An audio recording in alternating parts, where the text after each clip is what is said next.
And now it's time for Power of Prophecy with your host, former professor at the University of Texas at Austin, career United States Air Force officer, and best-selling author, Texe MARRS.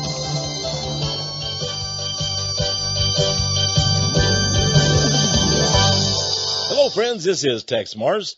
Welcome to another edition of Power of Prophecy.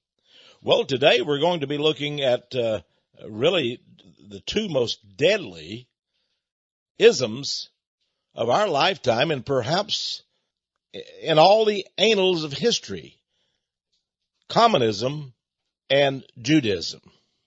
Now, you know, some people say, goodness gracious, that's a big issue, isn't it, to look at communism and also Judaism. Either one of those could take hours and hours. You mean you're going to cover them, Texe, over the next hour? Yes, I am, and I'm going to get also to the fact of the death of one of our Supreme Court justices, Supreme Court Justice Antonin Scalia. Antonin Scalia. Let's just call him Scalia. He was found, of course, dead, lying on his bed peacefully, we're told, with a pillow over his head.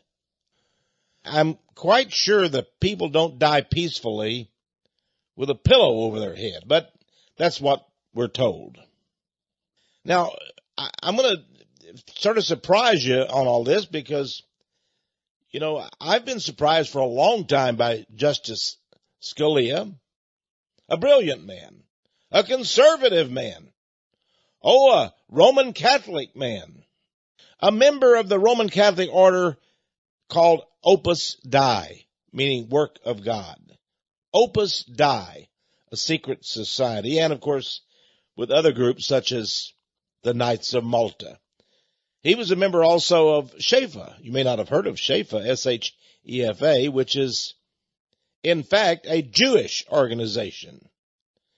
And that's the reason for my talk today, you see, because people think that communism was sponsored by atheists, certainly not by Judaism. Don't the Jews believe in the Old Testament God, the I Am? Well, we'll talk about that. We'll talk about who founded communism. Karl Marx. Of course, he didn't really found communism, but he wrote of it and encouraged it and promulgated it and caused it supposedly to be brought to the Soviet Union, to Russia, which became the USSR, the Union of Soviet Socialist Republics, and gobbled up many nations, from Kazakhstan to the Baltic republics of Latvia, Estonia, Lithuania, etc.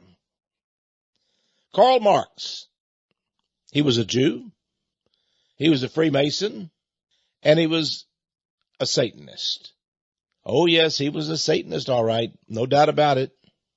Now, we have read, of course, in all the newspapers that say such wonderful things, at least the newspapers that are conservative, say such wonderful things about Justice Scalia, don't they? I mean, what a great man. A conservative man. He stood up for traditional values. He was against same-sex marriage, against abortion, many other good causes, it seems like, as many Catholics are. But it seems, as is true of the popes today, when you get to a man such as Scalia, who went, by the way, to a Jesuit high school, it was a military academy, a Jesuit military academy, graduated number one in his class, valedictorian. Then Scalia, of course, went to Georgetown University, which is in Washington, D.C., and is a Jesuit university run by the Order of Jesus, or the Jesuits. And then, of course, he went on to Harvard University, because if you've been chosen, and by the way, he was chosen, he graduated near the top of his class at Georgetown, summa cum laude, that's the top 5%. And then even at Harvard, he graduated magna cum laude. That's pretty near the top also. Very distinguished man. They say he was brilliant. He was at the top wherever he went. And Of course, he became a appeals court judge and so forth. And finally, Ronald Reagan saw how dynamic and brilliant he was and conservative, and appointed him in 1986 to the U.S. Supreme Court. So he was on the court for let's see, what's that, 30 years, isn't it? Yeah, 30 years, folks. 30 years. And some say that he never once voted liberal. Some say. But it also depends on what you think is liberal. Now, one of the things that Scalia did, he was very, very big on decisions that favored increasing the power of the presidency. You see, he had been in the Nixon administration and the Gerald Ford administrations as lesser attorney at one time. And so when he got on the Supreme Court, every decision that came along that had to do with whether the president had power, he always voted for it. I don't really call that conservative, folks, giving the president more and more power. Now, when George W. Bush ran for office, and they had all the voting problems down in Florida with Al Gore, and it finally went to the Supreme Court. And it seemed that all the Republicans, of course, voted for seating George W. Bush as president. The Democrats voted against it. And so Scalia was one of the guys that put George W. Bush in the presidency. He was a very good friend of George W. Bush. Now, I'm going to tell you about an article I was just reading here, and it has everything to do, believe it or not, it's a lot to do with today's question. Did Antonin Scalia, was he murdered? Some say he was murdered by Obama, the Obama administration. Some say that they use the CIA's weapon of use today, which is the heart attack gun. Now, you may not have heard about this, but they have an instrument which appears to be like a gun, and they aim it and it shoots a direct force of electricity and interrupts brain waves and heart waves and kills the person. You remember Breitbart? Breitbart.com? Now, Breitbart was a young man, I think 43 years of age, and he had a heart attack. And they said it was very unusual for a 43-year-old man who had never had a heart problem before suddenly to drop dead of a heart attack. He was found on the street. He was walking from a bar where he'd been involved in a big, conversation with people, and was walking towards his car, as I understand it, and suddenly he just killed over and died. Some say, though, he was murdered by the CIA and their new weapon, the heart gun. It doesn't really show any really outward signs. It works very silently. They say it's in great use today. He could have been killed by the heart gun. Let's call it the heart stun gun of the CIA. He could have been killed by the FBI. He could have been killed by anybody. Now, the interesting thing was that John Poindexter, the multi-billionaire from Houston, Texas, who owns the 33,000-acre ranch and exclusive luxury resort near Marfa, Texas, a very bleak, dreary place. Nothing to do there, I can guarantee you. And you have plenty of time to maybe count the jackrabbits that hide behind the little bushes. I understand that maybe Justice Scalia went down and went quail hunting. I suppose maybe there's some quail there. I don't really know. But mostly you just go there to rest. They say there's no sexual orgies going on, things like that, and he was never known for those kinds of activities, but how would we know? We know now that Nelson Rockefeller died in the arms of a prostitute, and many others did as well, and we know of the reputation of people like Bill Cosby and Bill Clinton, how they sexually harassed, raped, or whatever, molested dozens and dozens of women. And they're still out there, enjoying life, running around and being unpunished. But I'm not accusing Scalia of that. I don't know that for a fact. I'm not accusing him of whoremongering or prostitution. I am accusing him of being a member of the Opus Dei, secret society or order of the Catholic Church. From the very beginning, they said that he was a perfect Catholic. He knew all of the high flight of cardinals and bishops. He was honored by the Catholic Church. Now, I want to tell you about this letter that I was reading today, an article actually. Let's see, it doesn't matter really who it was written by, but has some interesting pictures. Because the article speaks for itself. You can get it on Google, you can go in and read it. And when let me read the article to you, the headline or the title of the article, and you'll understand where I'm coming from. Now remember, this is a Roman Catholic guy, Scalia. And remember, the court is made up of, let's see now, Sotomayor, who is a Spanish Jew. She definitely is a Jew. She's a member of the Belize Society, sort of like the Bohemian Grove, mainly for women. It meets down in the little Republic of Belize in Central America every year, and they do some very strange things down there. Of course, she's a lesbian. Then there's Miss Elena Kagan. Of course, Kagan is a Khazarian word meaning the king. Kagan. She also is a lesbian. Both of these are liberals, of course. Sotomayor, a Jew, and Kagan, who is Jewish. So we have two Jews. Now, there's 9 justices of the Supreme Court. So we got to 2 of them. Now, then there's Stephen Breyer. I think he's still on the court, isn't he? Yeah, I'm pretty sure he is. He was appointed by George Bush Sr. to the court.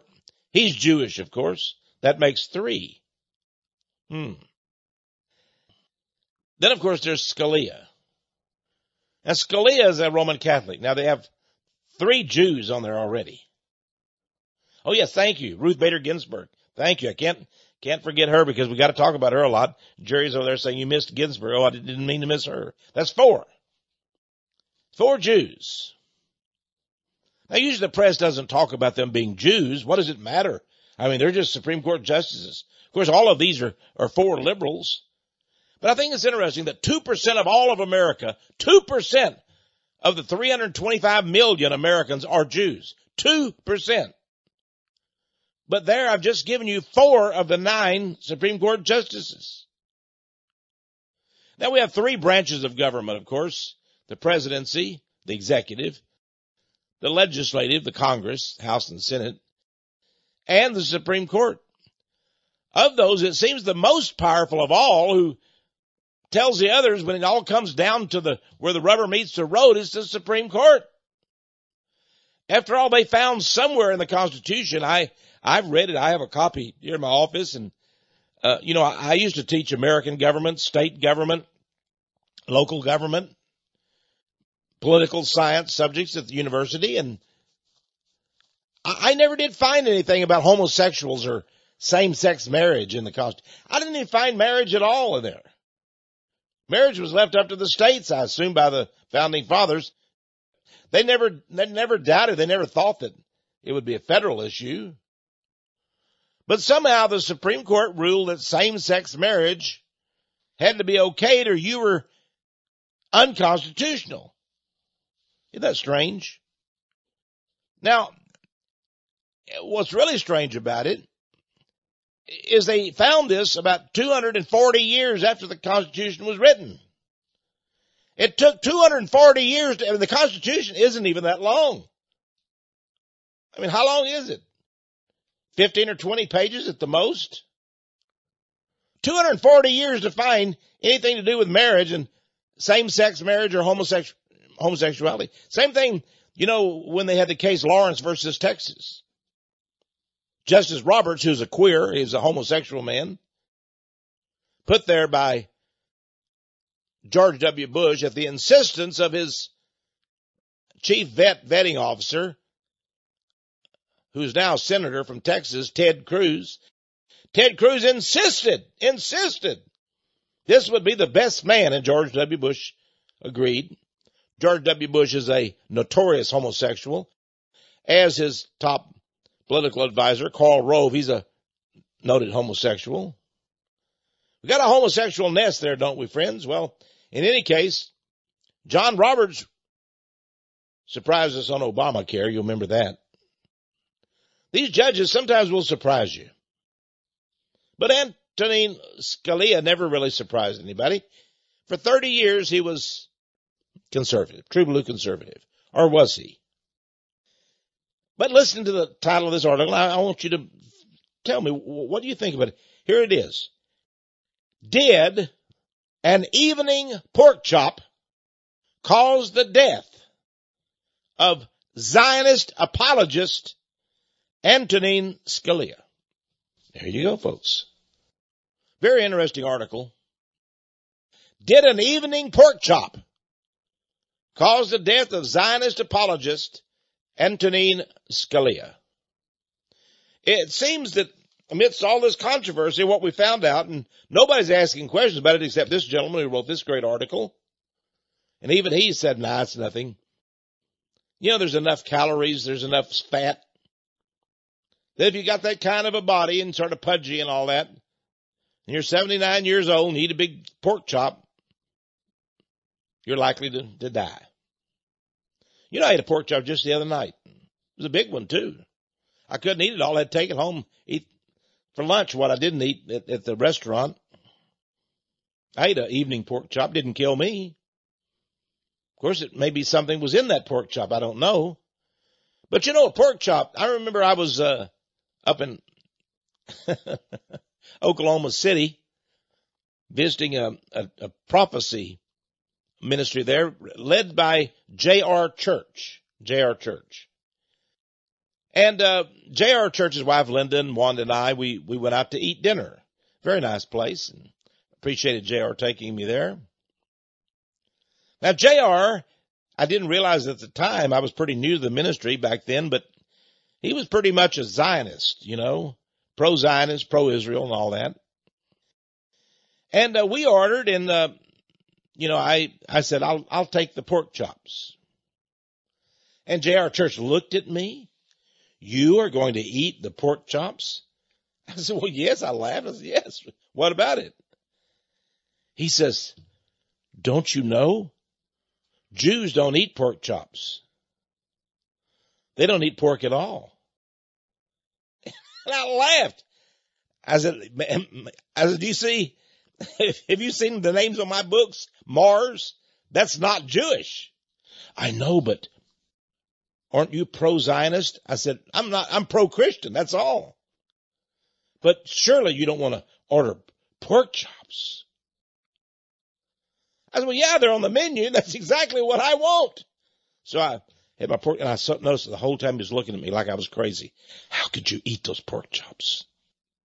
Well, I later found out that, you know, J.R. Church was an insane guy who he wrote articles, and pretty nice guy. But, you know, the first time I went to visit him, I was sitting in his office across from him. We were just chatting about prophetic things, and he said to me, Texe, do you think we're very close to the time when Jesus is going to return? I said, well, it could be. I said, but you know, the Bible says that no man knows the day nor the hour. But you can know the season. You can know when it's pretty close. And boy, I tell you, things are really wrapping up. Things are really becoming incredible now. And it may be we're at that age when Jesus is about to return. He said, oh, I believe it is. I believe he's going to come this year. I said, really? You know, I was sort of shocked. How do you know he's going to come this year? Now, by the way, that was 25 years ago, folks. He said, because I was speaking to my good friend, the rabbi. Boy, that just, think about that. You're the head of a Christian ministry. You're speaking to the head of another Christian ministry called Prophecy in the News. And he's telling you he just spoke to his rabbi. And he said, my rabbi told me that, he said, I asked him that same question. Do you think the Messiah is going to come this year? Now notice, he asked him the same question, but did he? He asked me, do you think Jesus is going to come? But he asked a rabbi, do you think Messiah is going to come? Hey, the rabbis don't believe in Jesus. And Jesus said, you don't believe in me. God sent me. You don't believe in me. If another comes in his name, him you will accept. That's what Jesus said. If another comes in his own name, him you will accept. Oh, they're going to accept the Antichrist. So J.R. asked the rabbi, do you think Messiah is about to come this year? And the rabbi said, could be, could be. So J.R. interpreted that as yes, oh yes, Jesus is going to come this year. So I responded, and the way I responded, boy, I think he almost just rolled up into a little package and just crawled under his desk almost. I said, well, I tell you, I don't know what rabbi you were talking to, but I wouldn't give it any precedence at all, J.R. Because the Bible says a natural man receiveth not the things of God. The rabbi is a natural man. He's born. So he's in the world. He's in the flesh. Flesh and blood cannot enter the kingdom of heaven. And Jesus told Nicodemus, you don't even understand what the term born again means. Because a person to be able to worship God and understand the things of God must be born again in spirit and in truth. I said, I would dismiss everything a Jewish rabbi said to me. They have no wisdom at all on things of God. They are natural people, natural men. They're not born again. And J.R. said, well, maybe so, but he's very wise. And that's all nonsense. Don't waste your time on Jewish rabbis. You want to find out about Jesus? Go to a Christian person, a true Christian who reads the Bible, who understands, who knows Jesus, who loves Jesus. That's who you need to consult, J.R. And so he said, well, I was asking you. I said, well, yes, you were. See, this is where even Christians get all mixed up and confused. Folks, I read the New York Times. I read online. I read Drudge Report. I read the Washington Post. I read all these things, and I believe a little bit of what I read and a little bit I don't believe. Because they're liars. Because they're natural men. They don't accept the things of God. You can't believe those people. Whether they're Jew or Gentile. They're natural born. All of us are natural born in sin. Until some of us, thanks to the mercy of God, are saved. We're born again. Now, did an evening pork chop cause the death of Zionist apologist Antonin Scalia? Is he a Zionist apologist? What? A Catholic? 30 years on the Supreme Court ruling as a conservative? Aren't the Jews liberals? Don't they have in the Talmud all these liberal things and horrible things about Jesus, calling him a bastard, a fornicator, calling his mother a whore, horrible things in the Jewish Talmud. I think this article was phrased that way on purpose. They're trying to get a message to people. See, if I were going to kill somebody, I certainly wouldn't leave them lying peacefully on their bed with their night clothes not even wrinkled or rumpled, with a pillow over their head. But if I wanted to send a message to someone, I murdered him. You can't prove it. There's no way. But he was murdered. Then I'd leave the pillow over his head. Now, I'm not saying he was suffocated, but that's the way to do it. It's a message. Leave the pillow over his head. Now, would they kill somebody? Who did this? If he is a Jewish apologist, a Zionist, and most people don't understand this, but I'm going to prove to you that he really was. And really, a conservative. The neocons today claim to be conservative, but they're communist. They started out as Trotskyites, as very dedicated communist agents. But now they say we're neocons. The new neo-conservatives. We're the new conservatives. You see, after Nixon attempted to go to leave the reservation, to go off the reservation, he began to expose the Jews. And before he could really begin to work, well, the Washington Post and New York Times and all the others came out against him, and suddenly he was gone. He was gone. He was lucky he wasn't murdered. He was fortunate, or was he? I don't know which. Now, the Jews are quick to murder. How do I say that? Could I say such a thing as that? Well, let's read their Talmud. Remember, the Talmud is above the Bible. The Talmud itself, written by the rabbis, the ancient sages, says in its pages that it is above the Bible. And people shouldn't worry about reading the Torah, the first 5 books of the Old Testament. The rabbis should read the Talmud. And many rabbis spend their whole lives studying the pages of the Talmud. And when they do, they may find this out. It's in several different works of the Talmud, which, by the way, is an instruction in cruelty, the Talmud. Here's one thing it says. By the way, read about the ancient worshipers of Moloch. Read the book of Amos, my friends. You'll find out what the Jews did to their own children. They sacrificed their children to the fires of Moloch, the star god. The star god? Yeah. And you can read about Moloch in Acts 2. When Stephen, the martyr of Jesus, told the Jews, God rescued you from Egypt, but you went whoring after the past gods. You went back and worshiped the star god that you made to yourself. It's the star god. That's the Jewish 6-pointed star. Here we read the Talmud. It says here, he who sheds the blood of a goy, now let's stop right there just a minute. He who sheds the blood of a goy, now what's a goy? That's a Gentile. That's the Jewish word for Gentile. It literally means cattle. Cattle. A beast. He who sheds the blood of a goy offers a sacrifice to the Lord. That would be found in Yalkut Simeoni and Midrash Bamidbar Rabbah, page 21. Anyway, that's the citation. Think about that. He who sheds the blood of a goy, a Gentile, offers a sacrifice to the Lord. Does that mean that the 3,000 men and women who died at the World Trade Center on 9/11, that they were sacrifices? Oh, yes, they were. They were a Holocaust, a burnt sacrifice to the Lord. And the 3,000 or 4,000 who died at Pearl Harbor, because believe me, Franklin Roosevelt and Morgenthau, one of his chief assistants, and all the Jews around him, of whom were communists. Yes, they were communists. They knew the Japanese were coming. They knew exactly what day they were going to come, and they allowed the people to be murdered.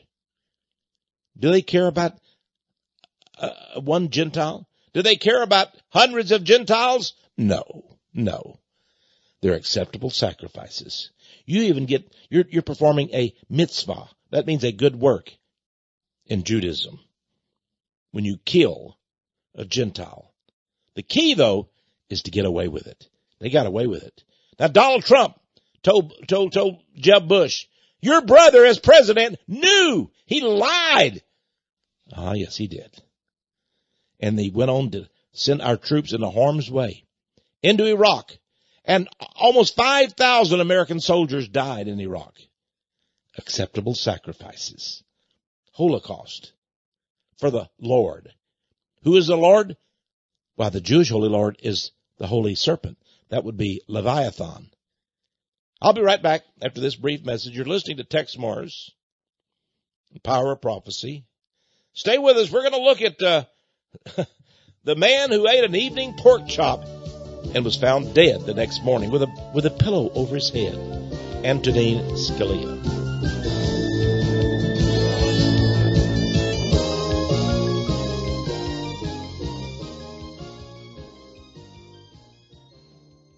The hellish vapors rise and fill the brain, till I go mad, and my heart is utterly changed. See this sword? The Prince of Darkness sold it to me. For me he beats the time and gives the signs. Ever more boldly I play the dance of death. That would be from the poem entitled The Player. Who is the author of The Player? Well, that would be Karl Marx. Here's another poem that Karl Marx wrote. He says, and there also Olanim. The name rings forth like death, rings forth until it dies away in a wretched crawl. Stop, I've got it now. It rises from my soul as clear as air, as strong as my bones. Yet I have power within my youthful arms to clench and crush you with tempestuous force. While for us both the abyss yawns in darkness, you will sink down and I shall follow laughing, whispering in your ears, descend. Come with me, my friend, to hell. Friends, these are the words of Karl Marx, founder of communism. This is the guy that Hillary Clinton read and loved. This is the guy that Obama read and loved. This is the guy that Bernie Sanders read and loved. Olanim, of course, was a ode to Satan. Here's another poem of Marx. He says, ruined, my time is clean run out. The clock has stopped. The pygmy house has crumbled. Soon I shall embrace eternity to my breast, and soon I shall howl gigantic curses on mankind. Think about that. Here's a Jew, a horrible Jew, born to a very wealthy family. He was a Jew who claimed to be a Christian, but later on he was seen wearing his prophylactory. That's a little black box they put on their head, put a bit of the Torah, Old Testament in it, a little bit of scripture. His maid said that Karl Marx set up an altar in a room in his house, and it had black candles on it, and it had a statue of Baphomet. Think about that. Baphomet. He worshiped the devil. They said he was an atheist. Of course, to Christians he was, but not to Baphomet. We have this book entitled Marx and Satan by Richard Wurmbrand. Who is Richard Wurmbrand? Well, Richard Wurmbrand is a Romanian. He died just, maybe 10 years ago. He was a Christian and he was a Jew. It's interesting that his belief in Jesus earned him a trip to the Gulag. Yes, he was sent where he was tortured for many years by the guards of a communist Gulag. He wrote a book about his experiences entitled Tortured for Christ. And now he's written this great book about Karl Marx. He shows that Karl Marx was a hater of God and a promoter of Marxism, as it's called, and communism. Well, Marx and Satan. Just $15. I want to send you this book. I want you to understand the horror that is found in communism. The horror that the communists were Satanists. They weren't atheists. They were Jews. The rabbis were favored. Did you know that Solzhenitsyn in his book Gulag Archipelago shows that 70% of all of the commandants of the gulags, that's the communist concentration camps, the labor camps, 70% of all the commandants were rabbis. Think about that. I don't know of one Jewish synagogue that was burned down. But yet every church practically was burned to the ground or was turned into a whorehouse or some other foul purpose. Even the greatest church in Moscow was burnt to the ground. They were going to build a great statue to Vladimir Lenin on the very spot where it stood. This book, Marx and Satan, you'll be surprised by it, but it will let you know what communism really is, because communism is Satanism. And it's back again, folks. And they're using these migrants and these trade acts and all of these things that we're getting today to bring back Satanism. You know, Angela Davis, remember her, the black woman who was a black radical back in the 60s? The Black Panthers and all those groups. She had all the fizzy hair, the afro haircut. She's now back on the circuit. She's out there. She's head of some organization for migrants. She says the migrant cause, the resettlement of these migrants from the Middle East throughout the world. That is the issue of the 21st century. It's the communist issue. She says this is communism, but we've repackaged it. We put it in a new package. We call it immigration. And people will accept it because they're going to feel so sorry for the migrants. And they're going to accept them in their community. And they're going to accept all of their strange religions, such as Islam. And that's what she's doing today.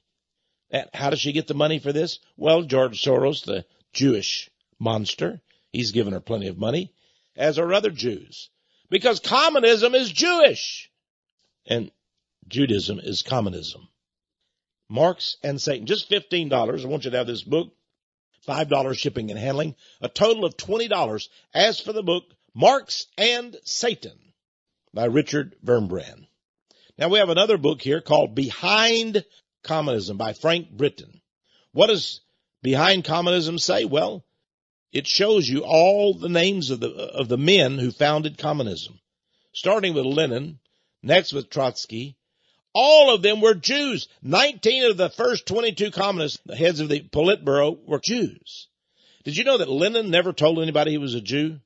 It was ordered that if anybody released that information, they would be sent away to a gulag. But he was Jewish. They changed their name to Russian. They came from all over the world. Even Leon Bronstein was there. Well, who's he? Well, that would be Trotsky. He changed his name to a Russian name. But his name when he was in the Bronx, New York, was Leon Bronstein. Oh, yes, my friends, that was Trotsky. Behind Communism. Again, $15. Add $5 shipping for that book.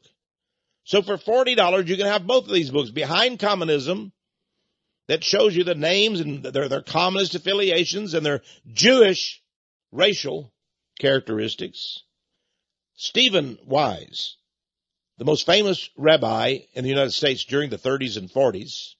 He was a personal friend of Franklin Delano Roosevelt. He was a whoremonger and a devourer of innocent women.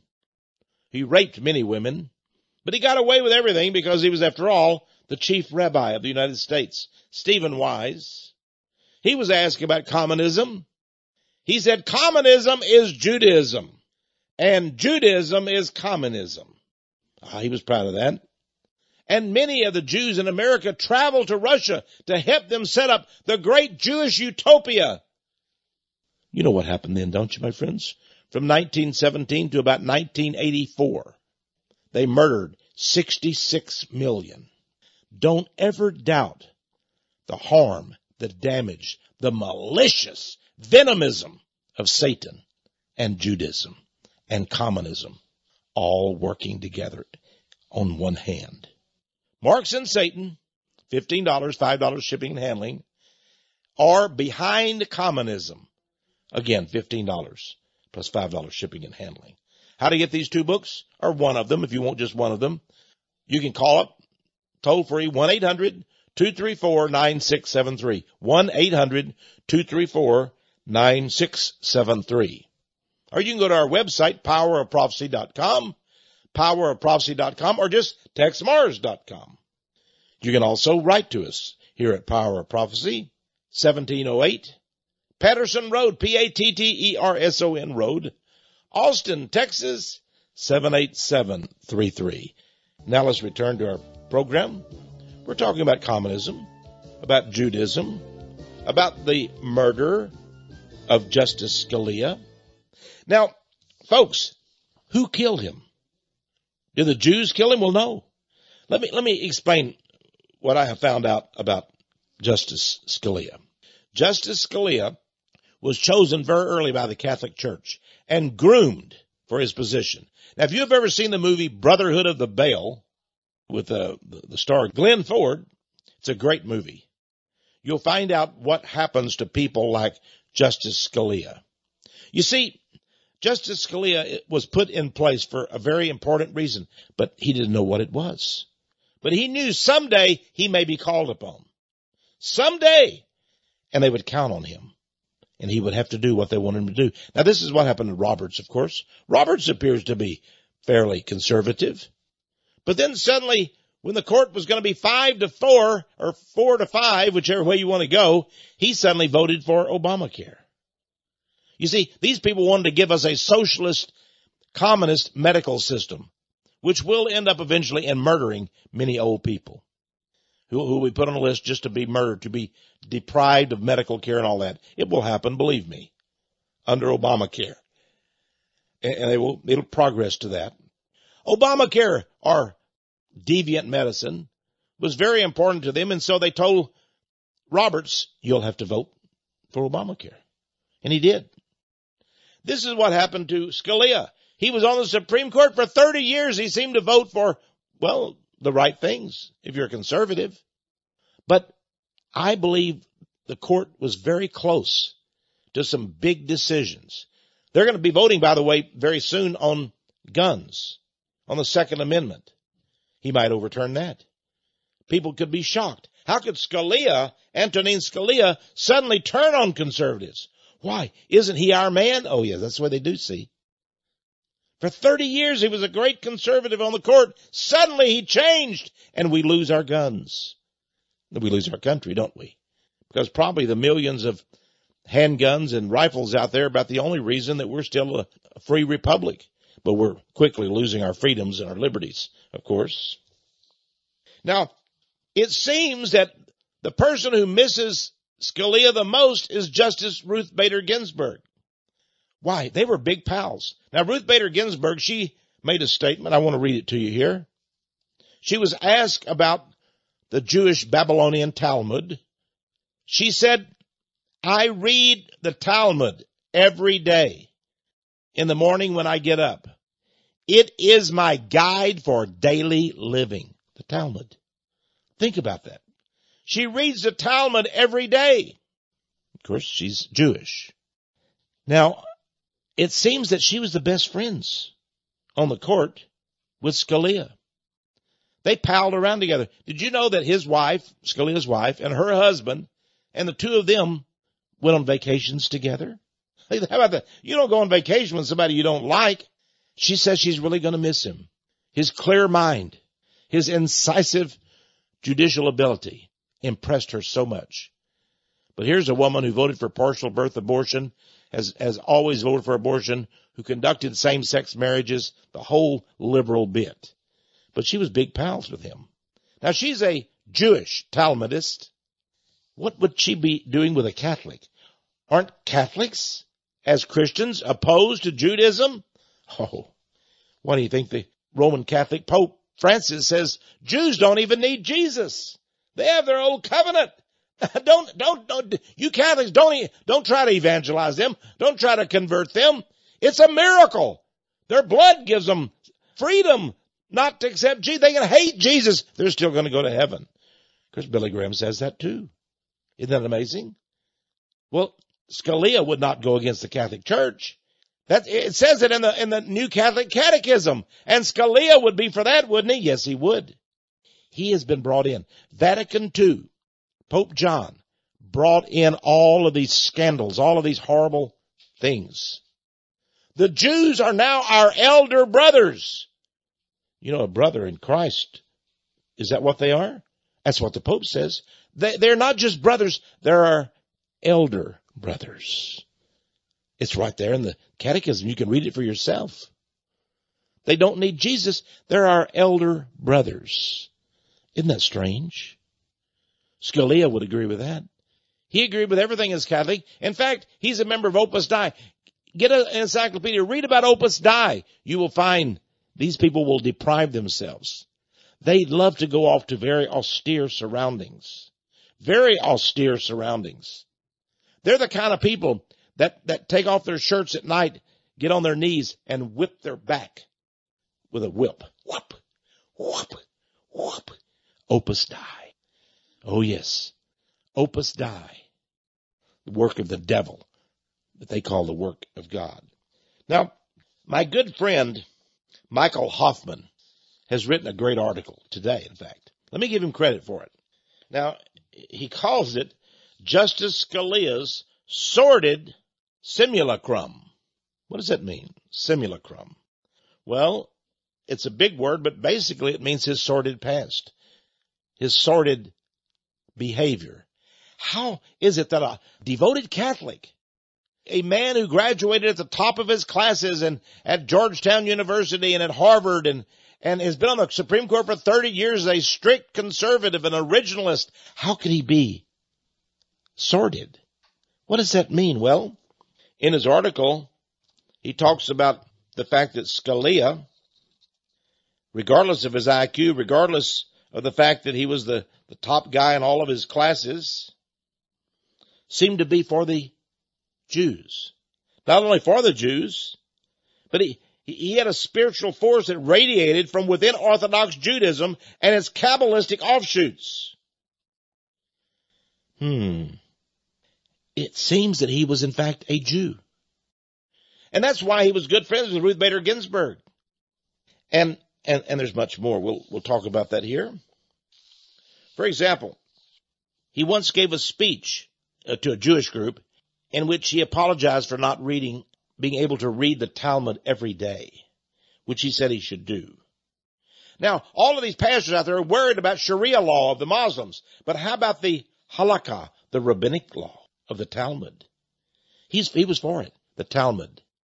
I once heard him give a speech in which he actually said we should use the Talmud in the administration of justice. Use the Talmud, the rabbinical law, the same book that says that Jesus is a blasphemer and his mother is a whore. Wow, Justice Scalia didn't know that, though, did he? When he recommended the Talmud be used for the American jurisprudence, for American justice? Of course he did. The Pope also knows about the Talmud. They know. They know it's Antichrist. They know that it's of the devil. He was in favor of imposing the Talmud on the United States. He assisted, this is on page 4 of Hoffman's article, Judge Scalia, openly worked for the synagogue. He assisted with a Talmudic training program for future lawyers at the Benjamin Cardozo School of Law. That's part of the leading Talmudic Institute of Higher Education in America, New York's Yeshiva University. Now think about that. He taught there. He endorsed it. A Talmudic training system. Friends, you only have so many hours in life. I want every one of my hours to be devoted to Jesus Christ. And this filthy lawyer, this filthy jurist, Scalia, devoted his time to teaching of the Talmud, to teaching Jewish lawyers. It says here, on November 6, 2013, at the Synagogue and State Conference at Yeshiva University's Center for Torah, Dr. Meir Soloveichik introduced Scalia as follows, as a speaker. The Jewish director of this center introduced him, and he said, quote, "It is an immense honor to welcome a justice of the United States Supreme Court who is recognized as one of the most brilliant jurists of our age. I am especially delighted that we will be able to feature Justice Scalia in conversation with Yeshiva alumnus Nathan Lewin." Well, seems that Scalia's one of his closest friends is not only Ruth Bader Ginsburg, his Talmudic crony and friend is Nathan Lewin, a Jewish lawyer. Now, you may have heard of a group called agri-processors in the Midwest. It had allegedly one of the worst and most inhumane kosher slaughterhouses in the world. Kosher slaughterhouses. The head of that group, by the way, went to prison, was investigated by the U.S. government. Now, this Lewin, he's advocated, for example, that Palestinian suicide bombers, that their mothers and fathers should be executed. Now, wait just a minute. He says the Palestinians who fight against Israel, first you kill them, then you go arrest their mother and father, and you execute them too. I guess that's Talmudic justice. I guess that Scalia was all for that too, right? Well, it's incredible. Now, in 1994, in the case of Board of Education of Kiryas Joel Village School District versus Grumit, Lewin argued before the High Court for the creation of a school district based on the synagogue. You know, Catholic schools, they can't get aid from the government, can they? They say that would be, we need separation of church and state. If you start a Baptist school, you can't get money from the government. You're going to have to charge parents, it's a private school, money. Well, if you're a Christian, you can't do it. But wait just a minute. Lewin wanted the government to give money, tax aid, to a synagogue community school. Why, Justice Scalia would be against that, wouldn't he? Well, you'd be wrong. Justice Scalia agreed that Talmudic synagogue schools should have taxpayer support. In other words, Scalia went along with the court and said Catholic schools cannot get government money. You're involved in religious education. You can't have it. But now you Jewish synagogue schools, of course, you can get government money. Scalia even wrote a passionate defense of his vote in favor of the taxpayer subsidy advocated by his pal, Mr. Lewin. Now, my good friend Hoffman writes, "What fellowship hath light with darkness?" It's from the Bible. What fellowship hath light with darkness? In 2009, Judge Scalia took part in a day-long conference at the Institute of American and Talmudic Law. That was chaired by Rabbi Shlomo Yaffe and Rabbi Noach Haber. That institute is run by the Chabad Lubavitch Hasidim. The Chabad Lubavitch. That was George W. Bush, his spokesperson. Remember the guy, what was his name? I think Lewin or whatever. Yeah, it was a spokesperson. He was with the Chabad Lubavitch. Now, the Chabad Lubavitch are big promoters of the Noahide laws. What are the Noahide laws? They want the Noahide laws to be implemented in America. The Noahide laws say that if you don't become a Jew and worship the Judaic way, you'll have your head cut off. Beheading for any idolaters. What is an idolater? Anyone who worships Jesus. Well, they had an all-day conference there, and Judge Scalia took part in it. Boy, I guess he must have agreed with them, because this same institute believes that Gentiles are supernal refuse. Of course, Jesus Christ was an adulterous, occult imposter. He told the 300 rabbis there, this Justice Scalia, that he tried to manage to study a page of the Talmud every day. By the way, all the Orthodox Jews advocate this. You should study the Talmud every day. Talmudic infiltration of America's legal system. Now, friends, the Talmud says that abortion is perfectly acceptable. And incest is perfectly acceptable. It's no surprise then that Judge Ruth Bader Ginsburg, when she was a justice down in Florida, that's what she said. She said, we need to reduce the age for sex between a man and a woman. I think as early as 12 years of age. A 12-year-old girl is fine.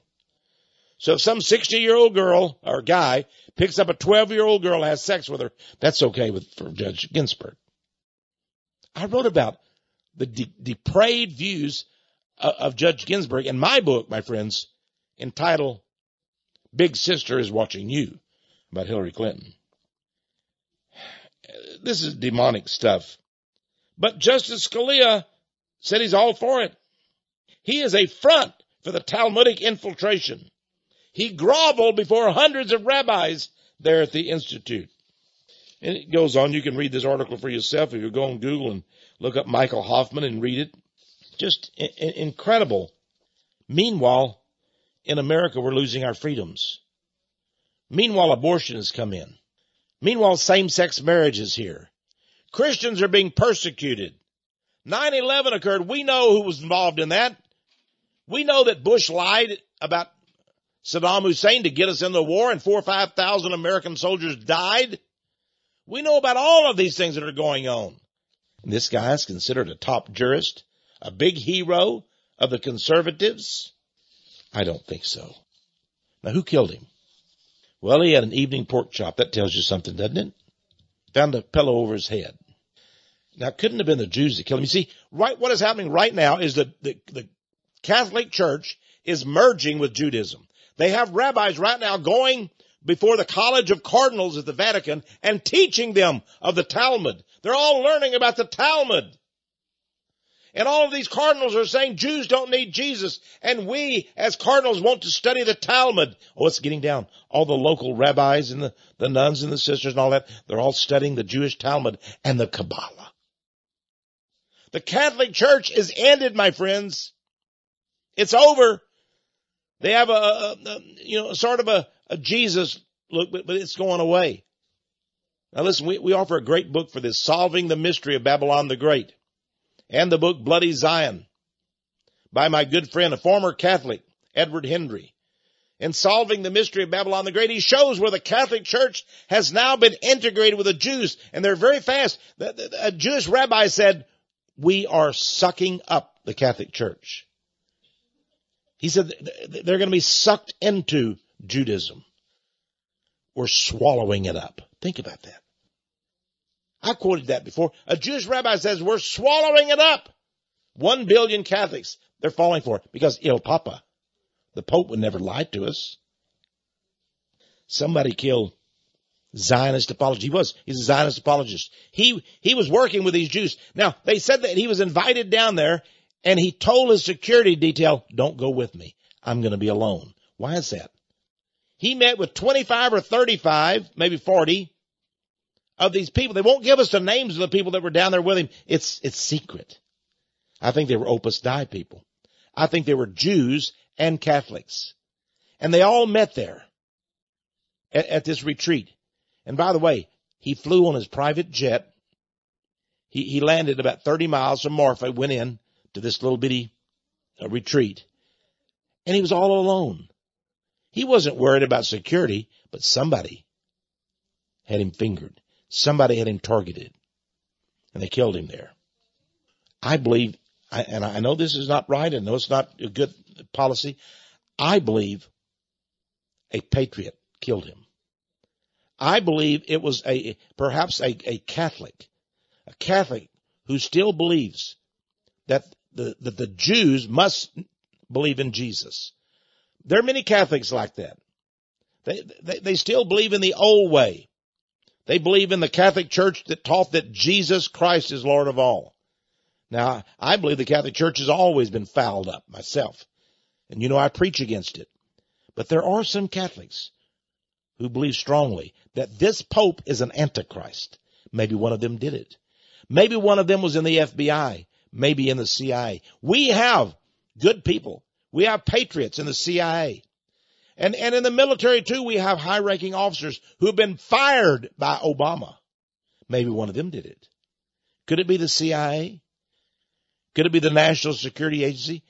Might they have known what was going on here? That these Catholics, these pro-Zionist Catholics, and the Opus Dei people and these Jews were all meeting down in secret to do their dirty deeds, that Scalia was a imposter, that he was one day betray America, and it was very close to that day, and they did him in? I think it's very possible. Very possible. By the way, it's interesting that Obama said he will not have time to go to the funeral. Isn't it? Barack Obama announced that he will not be going to the funeral. Very strange. Communism, Judaism, Opus Dei, the Catholic Church. They're all in it together, dear friends.